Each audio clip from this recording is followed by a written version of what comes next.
The most dangerous contracts are the ones that change your heart before they change your life. I did not know that on the day I signed my name beside Alexander Reed's.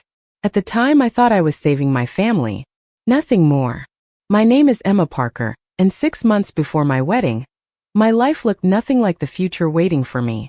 I was an interior designer living in a small apartment in Manhattan, working long hours and pretending everything was fine. The truth was much harder. My father had been hospitalized after a serious medical complication. The treatments were helping, but the bills kept arriving faster than we could pay them. Every week brought another statement, another number, another reminder that hope could be expensive. I spent my mornings meeting clients, my afternoons reviewing design plans, and my nights sitting beside my father's hospital bed trying to smile when he looked at me. I stopped sleeping properly. I stopped making plans. Survival became the only goal that mattered. Then one rainy Thursday changed everything. I was leaving the hospital when my phone rang. The caller identification displayed a name I recognized immediately. Reed Global, one of the largest companies in the country. I almost ignored it, assuming it was a mistake. Instead, I answered. 30 minutes later, I was sitting inside a black car heading toward a skyscraper in Midtown. Rain slid down the windows while my heart pounded against my ribs. Nobody explained why I had been invited. Nobody explained why one of the most powerful companies in New York wanted to speak with me. The elevator carried me to the top floor. The doors opened onto an office larger than my entire apartment. Floor-to-ceiling windows overlooked Manhattan. The skyline disappeared into low clouds. Standing near the glass was a man I recognized immediately from business magazines and financial news interviews. Alexander Reed, Chief Executive Officer, Billionaire, one of the most influential men in the city. He turned as I entered, tall, composed, impossibly calm. His dark suit looked perfectly tailored. His expression revealed almost nothing, yet something about his eyes made me feel as though he already knew me. Miss Parker. His voice was smooth and controlled. Thank you for coming. I sat across from him and waited for an explanation. Instead, he studied me for several seconds, not in an uncomfortable way, more like someone confirming a detail they already understood. Finally, he slid a folder across the desk. I have a proposal. I looked down at the document. Then I looked back at him. A proposal for what? Marriage. The word hit me so hard I thought I had misheard it. Excuse me. Alexander remained completely serious. A legal marriage agreement lasting 1 year. The room seemed to tilt slightly. You cannot be serious. I am. My pulse accelerated. Why would you ask me? His expression did not change. Because you need help. I hated how quickly anger appeared. And you think I would marry a stranger for money? No, his gaze held mine steadily. I think you would do anything to save your father. Silence filled the office. As he was right. Alexander opened the folder. Inside were medical payment confirmations, financial guarantees, and legal documents. Every debt, every hospital bill, every burden crushing my family could disappear with a single signature. I stared at the pages while rain continued falling beyond the glass. None of it felt real. Why me? I asked quietly. For the first time, something shifted behind his calm expression. Something almost impossible to identify. Then it disappeared. That, he said softly, is a longer story. I should have walked away. Every rational thought in my mind was telling me to leave that office and never come back.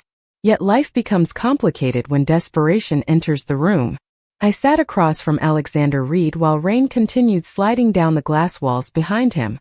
The contract remained open between us. 1 year. 12 months. A legal marriage in exchange for complete financial security for my father and my family. The proposal sounded impossible. Absurd. Yet the numbers printed on those pages were painfully real. Every hospital bill. Every outstanding payment. Every financial burden that had been stealing sleep from me for months. Alexander had already found them all.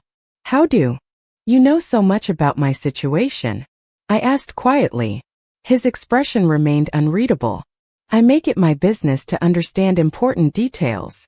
The answer felt carefully constructed, professional, safe, yet something about it bothered me. And I am an important detail? For a brief moment, his eyes softened. The change was so small I almost missed it. Yes. The single word landed with unexpected weight. Before I could ask another question, Alexander stood and walked toward the windows overlooking Manhattan. The city stretched endlessly beneath the storm clouds. Traffic moved through wet streets far below. You do not need to decide today, he said. Take the contract home. I blinked. You trust me with this? A faint smile appeared. I trust that you will read every page. He was right. I spent the entire night doing exactly that. Back in my apartment, I sat at the kitchen table surrounded by paperwork. The contract was surprisingly straightforward. No unreasonable demands. No hidden conditions. No restrictions on my career.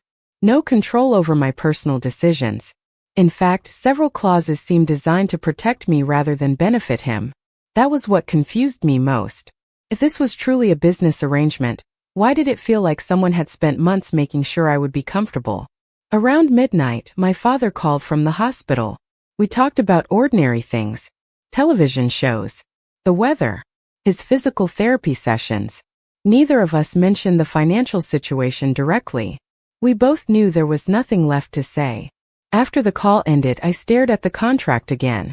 Then I looked at the stack of medical bills beside it. Sometimes life presents choices that do not feel like choices at all. 3 days later, I returned to Read Global. The weather had improved. Sunlight reflected from the glass towers of Midtown. The city looked brighter than it had in weeks.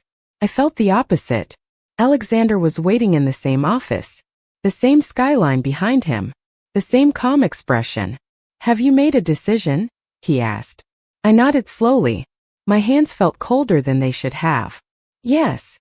His gaze never left mine. And I took a breath. Then another. I will do it. Silence followed.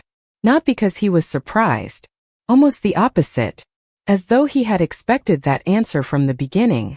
Alexander sat down and slid a pen across the desk. Then welcome to a new chapter, Emma. I signed my name. The sound of the pen moving across paper seemed impossibly loud. With a few strokes of ink, my life changed direction. When I finished, Alexander signed as well. The agreement became official. Legal. Real. I expected relief. Instead, uncertainty filled the space where fear had been. As Alexander closed the folder, his phone vibrated briefly. He ignored it. Then he looked back at me. There is one more thing. My stomach tightened. What? For the first time since we met, a genuine smile touched his face. Warm. Unexpected. Almost personal. You should know that I have been looking forward to this day for a very long time. The wedding happened 11 days later. If that sounds fast, it felt even faster. One moment I was reviewing hospital bills at my kitchen table, and the next I was standing inside a private ceremony room overlooking Central Park, preparing to marry a man I barely knew. The guest list was intentionally small. My father attended, looking healthier than he had in months. A few legal representatives were present. Several executives from Read Global stood quietly near the back. There were no reporters. No publicity. No grand celebration. Alexander clearly wanted privacy. At the time, I assumed it was because our marriage was a business arrangement. Looking back, I am no longer sure. The ceremony lasted less than 20 minutes. The vows were simple. The signatures were legal. The ring Alexander placed on my finger was elegant without being excessive. Everything felt strangely calm, as if everyone in the room knew something I did not. Afterward, Alexander drove me to the penthouse that would become our official residence. The apartment occupied the top floors of a luxury tower overlooking the Hudson River. Floor-to-ceiling windows revealed nearly the entire city. The view alone probably cost more than every place I had ever lived combined. You can use whichever rooms you prefer, Alexander said as we entered. The West Wing was prepared for you. I laughed softly. Most people do not casually mention having a West Wing. A faint smile appeared. You will get used to it. That seemed unlikely. During the first week, I treated the marriage exactly as I understood it. A contract. An arrangement. A temporary solution to a permanent problem. Alexander remained respectful and distant. He never crossed boundaries. Never pressured me. Never behaved as though I owed him anything. If anything, he seemed determined to make my life easier. That was where the confusion began. On the third morning, I walked into the kitchen and discovered my favorite tea waiting beside my breakfast. The exact brand I bought from a small specialty shop across town. I stared at the box for several seconds. How did you know I drink this? Alexander glanced up from a financial report. I remembered. The answer sounded simple. Too simple. Remembered from where? For a fraction of a second he seemed caught off guard. Then he returned to his coffee. You mentioned it during one of our meetings. Maybe I had. Yet something about his response felt incomplete. A few days later it happened again. We attended a charity event downtown. Halfway through the evening, Alexander quietly directed the driver to take a different route home. Traffic? I asked. Construction. The strange part was that he was right. The route I normally used had been closed unexpectedly. I had not even checked the traffic reports yet. Then there was the restaurant reservation. The table had been booked at my favorite Italian restaurant. Not one of the famous places tourists visited. A small family-owned location hidden on a quiet street in Manhattan. I had never mentioned it to him. At least I did not think I had. Coincidence? I asked while studying the menu. Alexander looked unusually amused. Maybe. The answer only increased my suspicion. The longer we lived together, the more these moments appeared. Small details. Tiny observations. Information he should not have known. Yet whenever I questioned him, he always provided a reasonable explanation. Just reasonable enough to make me doubt myself. Then one evening, as the city lights reflected across the penthouse windows, I noticed something that finally made me pause. Alexander knew my coffee order before I did. The first time it happened, I convinced myself it was luck. The second time felt like coincidence. By the third, I started wondering whether Alexander Reed knew more about me than any husband in a temporary contract should. It was a Wednesday evening. The city glowed beyond the penthouse windows while I sat at the kitchen island, reviewing design sketches for a hotel renovation project.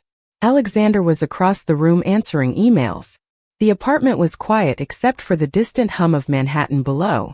You should take a break, he said without looking up. I am fine. You have been working for 3 hours. I blinked. Have you been timing me? A faint smile appeared. No. I have simply been paying attention. There was that answer again. Paying attention. It sounded innocent enough, yet every time he said something like that, another question appeared in my mind. Before I could respond, his phone rang. He excused himself and stepped into his office. I stared after him. Then I looked down at my sketches. Concentration had completely disappeared. Over the following weeks, life settled into an unexpected rhythm. We shared breakfasts, occasionally dinners, sometimes entire evenings discussing architecture, business, books, and travel. The strange part was how easy it felt. Alexander was one of the most powerful men in the country, yet when we were alone, he rarely acted like a CEO. He listened more than he spoke. He remembered small details. He noticed things nobody else seemed to notice. One Saturday afternoon, we attended a charity fundraiser hosted at a historic hotel downtown. Crystal chandeliers illuminated the ballroom. Guests moved between conversations while a string quartet played softly in the background. I was speaking with several designers when a woman entered the room and immediately captured everyone's attention. Tall, elegant, confident. The type of person who belonged on magazine covers. Several people greeted her enthusiastically. Then I heard her name. Victoria Langford.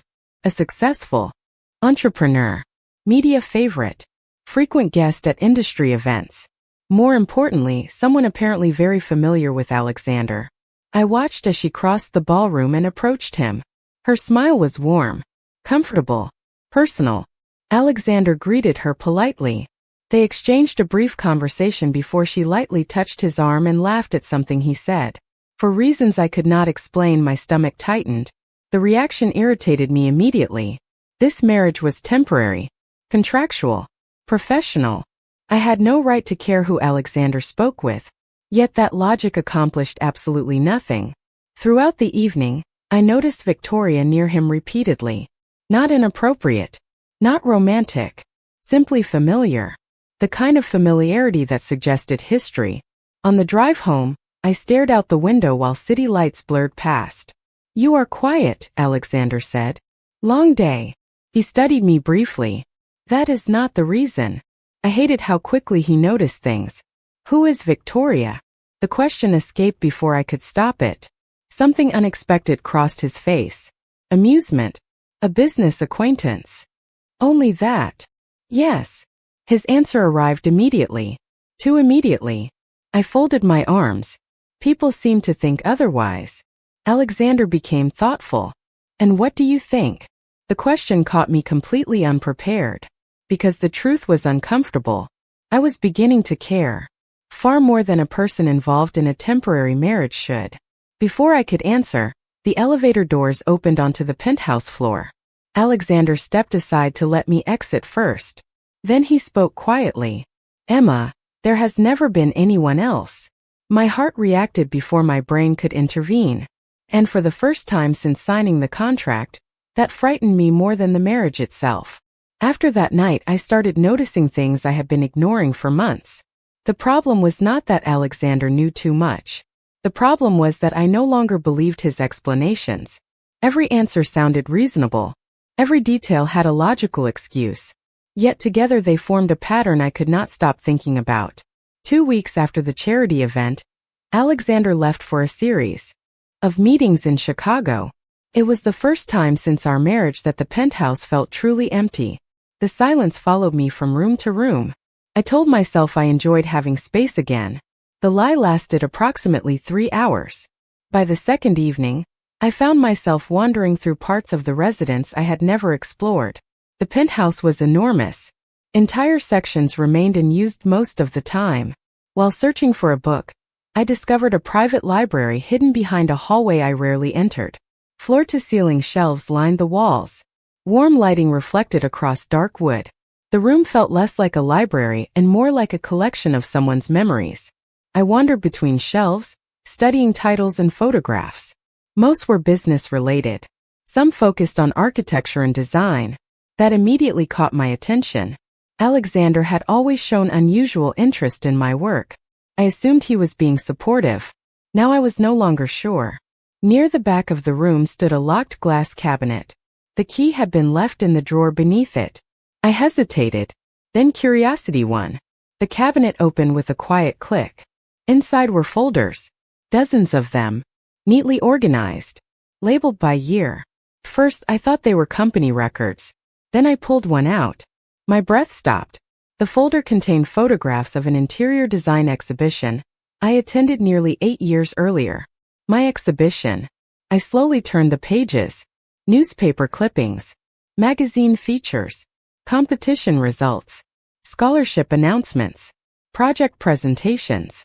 Every major milestone from my professional life appeared carefully preserved. The dates stretched back years before I ever met Alexander Reed. My hands became unsteady. I opened another folder. Then another. The same pattern repeated. Articles mentioning my achievements. Interviews. Event programs. Even sketches from a design competition I entered when I was 21 years old. No stranger could have collected this. No business arrangement could explain this. Someone had been paying attention for a very long time. The realization sent a chill through me. I sat down in one of the leather chairs and continued searching. At the bottom of the cabinet rested a small box. Unlike the folders, this one looked personal. I opened it carefully. Inside was a folded event brochure from a university architecture conference. My conference. I remembered that day clearly because almost nobody attended my presentation. Yet a note had been tucked inside the brochure. The handwriting was unmistakably Alexander's. Brilliant ideas. Terrible presentation skills. She will figure out the second part eventually. I stared at the words. The note was dated 8 years ago. 8 years. My pulse accelerated. The room suddenly felt smaller. Every conversation. Every coincidence. Every strange moment since our marriage flashed through my mind. Alexander had not learned about me during contract negotiations. He had known about me long before that. Much longer. I was still holding the note when I heard the penthouse elevator open. Footsteps crossed the marble floor outside the library. Alexander had returned early, and for the first time since meeting him, I realized I was no longer asking why he married me. I was asking how long he had been waiting. The sound of the elevator echoed through the penthouse like a countdown. I remained frozen inside the library, the note still resting in my hand. 8 years. The number repeated itself endlessly in my mind. 8 years of articles. 8 years of photographs. 8 years of quietly collecting pieces of my life while I had no idea he existed. Footsteps moved closer. Calm. Unhurried. Familiar. A moment later, Alexander appeared in the doorway. His travel coat was draped over one arm. His tie had been loosened slightly after the flight. Then his eyes landed on the open cabinet behind me. The folders. The photographs. The note. Everything. For the first time since I met him, the color drained from his face. Silence filled the room. Heavy. Unavoidable. Emma. My name sounded different coming from him now. Not like a greeting. More like a realization. I slowly stood. 8 years. His jaw tightened.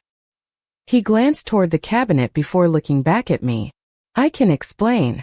Good. My voice came out steadier than I felt. Because I would really like to hear how a complete stranger ends up with 8 years of my life stored in a locked cabinet. Alexander closed his eyes briefly. The reaction surprised me. Powerful men usually defended themselves immediately. Alexander looked tired. Almost defeated. You were never a stranger to me. The answer landed between us. That is not helping. A faint, humorless smile appeared and disappeared. He set down his coat and walked toward the windows overlooking the city. Night had fallen over Manhattan. Thousands of lights stretched into the distance. Do you remember presenting at the New York Architecture Conference 8 years ago? My heart skipped. The university conference? He nodded. I was there. I stared at him. No, you were not. I was sitting in the 4th row. My breath caught. There were barely 20 people in that room. 23. He looked at me. I counted. The certainty in his voice made arguing impossible. Suddenly the note in my hand felt heavier. Why? I asked quietly. Alexander remained silent for several seconds. Because you were the only person talking about ideas instead of recognition. His gaze drifted toward the skyline. Everyone else wanted attention. You wanted to build something meaningful. The room felt strangely small. So you followed my career? I paid attention. For 8 years. Yes. The honesty stunned me more than any excuse could have. I searched his face for signs of manipulation, strategy, calculation. Instead I found something unexpected. Vulnerability. Then another realization arrived. The scholarship. Alexander looked away immediately. That was answer enough. My pulse accelerated. You funded it. Silence. Alexander. Finally he nodded once. Yes. I sat down slowly. Every memory was changing shape. The scholarship that saved my education. The opportunities that appeared at critical moments. The strange coincidences. Why would you do that? His expression softened. Because you deserved the chance. The simplicity of the answer hurt more than any complicated explanation. I stared at the man standing across from me. The man I thought married me because of a contract. The man who apparently knew my favorite coffee years. Before our wedding. The man who had quietly existed at the edges of my life long before I ever learned his name. You should have told me, I whispered. Something painful crossed his face. I wanted to. Then why did you not? Alexander's eyes met mine. Steady. Honest. Unprotected. Because I was afraid the truth would make you leave. For several seconds neither of us moved. The city lights beyond the windows seemed impossibly distant. Everything inside the library had narrowed to a single truth. Alexander Reed, the man I thought I married because of a contract, had apparently built years of his life around a woman who never even knew he existed. You thought I would leave? I asked quietly. He laughed once. The sound carried no humor. I was certain of it. I stared at him. Why? Alexander looked toward the shelves surrounding us. 8 years of evidence sat in plain sight. 8 years of attention. 8 years of silence. Because normal people do not do things like this, Emma. His honesty caught me off guard. Collecting articles, keeping notes, following someone's career for years. His expression softened. Most people would find it strange. I wanted to argue. The problem was that a week ago I probably would have agreed with him. Yet standing here now, after months of living together, after seeing the way he treated people, after learning who he really was beneath the headlines, the situation felt less frightening than heartbreaking. Why did you never approach me? I asked. Alexander smiled faintly. The first few years I was building Reed Global.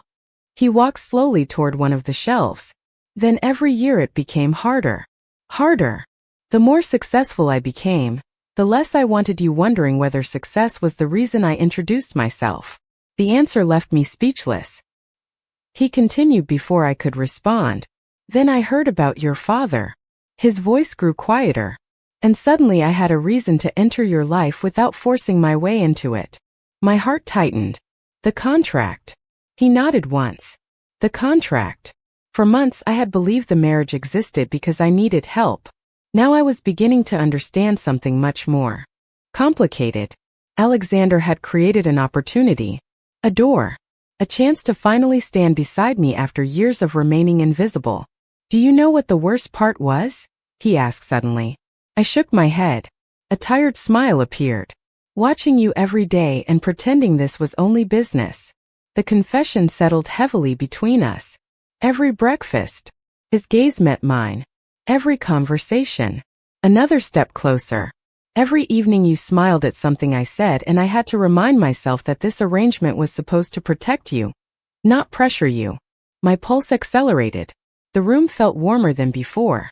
Alexander. He stopped walking. I never wanted you to feel trapped. The vulnerability in his voice shocked me more than any revelation from the library. This was not the confident billionaire from magazine covers. This was simply a man who had spent years carrying feelings he never expected to confess. That is why I was waiting, he continued. Waiting for the contract to end. I frowned. Why? Because when it ended, you would be completely free. His eyes held mine steadily. And if you chose to stay after that, I would know it was because of me. Not because of an agreement. Silence followed. My emotions felt impossible to organize. Confusion. Relief. Affection. Understanding. They all blended together until separating them became impossible. Then a realization struck me. That is why there has never been anyone else. Alexander's expression changed instantly. He did not answer. He did not need to. The truth was written across his face. 8 years. The number returned again. 8 years of patience. 8 years of hope. 8 years of believing in a future that might never arrive. And for the first time since opening that cabinet, I stopped wondering how long he had loved me. Instead, I started wondering what would happen when the contract finally ended. After that conversation, nothing changed. And somehow everything did. The next morning, I found Alexander in the kitchen reading financial reports while sunlight poured through the penthouse windows. He looked exactly the same as he had the day before. Calm, controlled, focused. Yet now every small detail carried different meaning. The coffee waiting beside my seat was no longer a thoughtful gesture from a husband fulfilling a contract. It was the habit of a man who had spent years learning the things that made me smile. Good morning, he said. His voice remained steady. Morning. For a second, neither of us moved. Then a faint smile appeared on his face. You are staring at me. Heat immediately rushed into my cheeks. I am not. You are. The smile widened slightly. It is surprisingly distracting.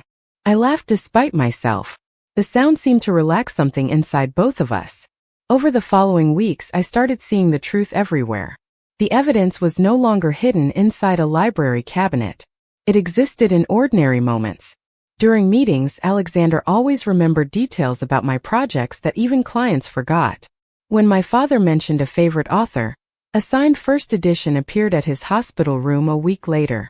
When I casually talked about a small community center struggling to secure funding, Reed Global quietly became one of its largest donors.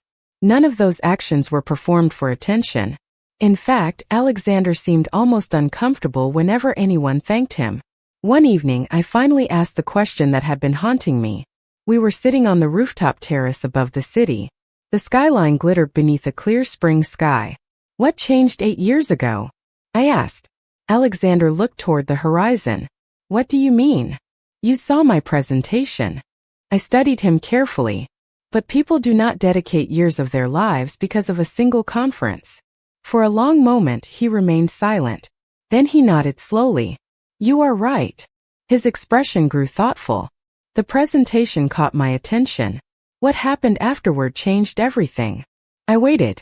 After your session ended, everyone rushed toward the networking event downstairs. A faint smile touched his face. "You stayed behind." The memory seemed vivid to him. There was a maintenance employee cleaning the room. Most people ignored him. His eyes met mine. "You did not." Confusion crossed my face. "I do not remember that." "Ido." His voice softened. "You spent 20 minutes helping him carry equipment because he was struggling with a shoulder injury." Suddenly a distant memory surfaced. Not important enough for me to remember clearly.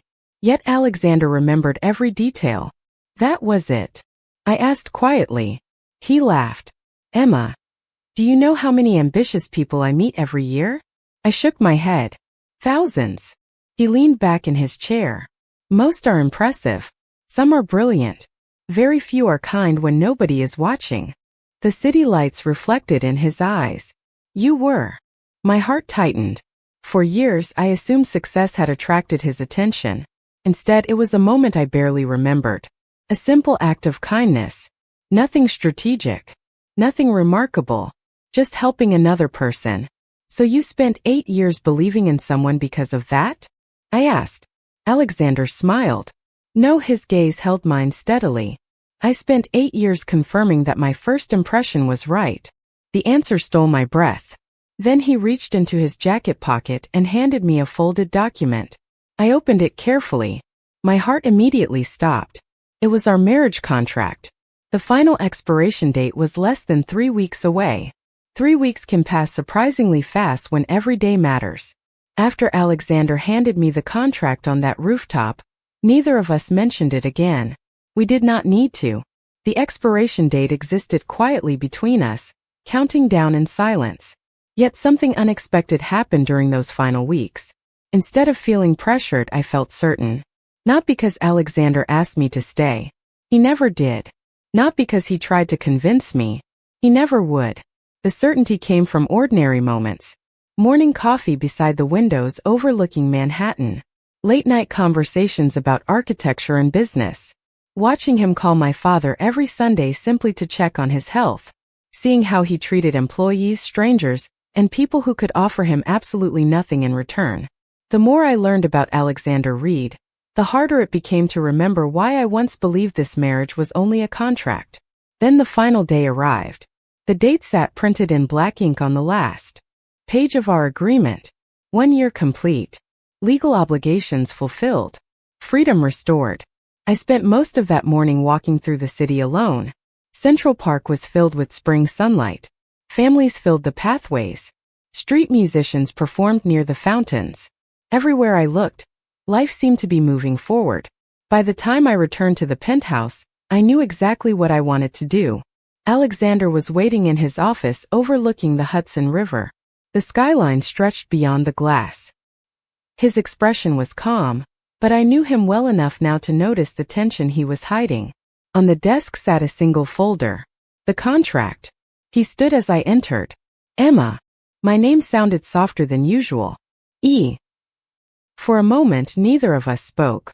Then Alexander placed one hand on the folder. "The agreement officially ends today." I nodded. "I know." His gaze remained steady. "Everything outlined in the contract has been completed." "I know."